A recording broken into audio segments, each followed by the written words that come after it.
How would you like to learn a technique that helps you manage stress in real time without having to whip out a special yoga pose or meditate for 15 minutes? Well, stay tuned and learn about the physiological sigh. I learned about the physiological sigh through the work of Dr. Andrew Huberman and Dr. Jack Feldman. And before I get into what is the physiological sigh, let's get back to the basics of a stress response.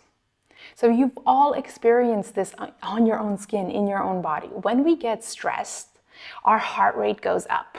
Our body gets ready for action, for motion.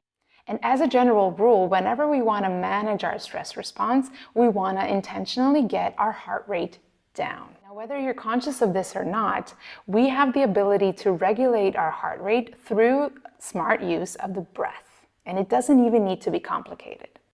So in the very basic of how a breath functions and how a breath can influence your heart rate, think about the inhale. So when we inhale, this large mushroom-shaped fantastic muscle called the diaphragm that is located underneath your sternum, it moves down. And because it moves down, there's a little bit more space for your heart to slightly expand. And now, when your heart slightly expands, the blood flows through it a little bit more slowly. And when this happens, this sends a signal to your brain to accelerate your heart rate. And conversely, when you exhale, your diaphragm moves up and the space for your heart becomes a little bit more constricted, making the blood flow through it go a bit more quickly, which in turn sends a feedback loop to your brain to slow down the heart rate. So whenever we're stressed, we really want to slow down our heart rate. And as a general rule, a good way to do that is to make our exhales a bit longer and a bit slower. So what is the physiological sigh and how does it play into this? A physiological sigh is a natural breath reflex that happens in humans. It is also observed in animals, and humans often do it when we're falling asleep. It is also observed during sleep, in moments during the night when CO2 tends to build up. And also it is observed in people when we're sobbing, when we're crying uncontrollably, and also in situations where we feel claustrophobic. At its very core, the physiological sigh is a double inhale and a long, controlled exhale. And it looks and sounds something like this.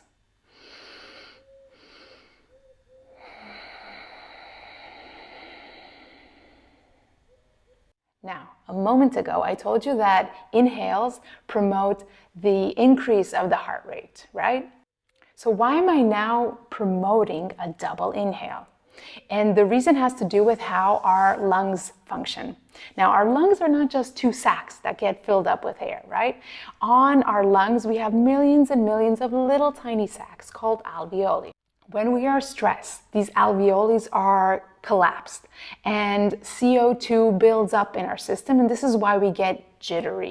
This double inhale, the second inhale that we do, it actually reinflates these tiny sacs. Now, when they are reinflated with air, our exhales are now much more effective at expelling the excess CO2 out of our system, which promotes a better stress response. This is undoubtedly one of the fastest ways to eliminate the stress response out of the body. And now, even though that big top-down exercises such as yoga, mindfulness exercise are great. These are wonderful practices to do. However, when we are under stress, when we are in hyper alert, or when we are very tired, it is extremely difficult to control the mind with the mind. That's why in the moment when we are very overwhelmed or very stressed or very anxious, things like gratitude lists and intentions do not work because we cannot in that moment control the mind with the mind.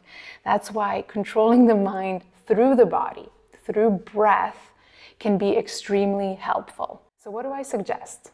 Try it out. Try it out anytime. It won't hurt. But especially try it out when you notice yourself being stressed and anxious. Do a few, up to 10 physiological sighs. So meaning 2 double inhales, long exhale. And keep doing that. And notice how your stress response, how your body sensations change.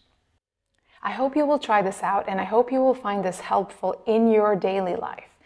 Try it out not only when you come to a 10 on a scale of 1 to 10 in stress response, but try it out already when you notice that you're at a 3. When you notice yourself being a little bit not so on top of things. I hope you found this useful, and if you did like this content, please share it, save it, and join me on restfulsleep.eu for more.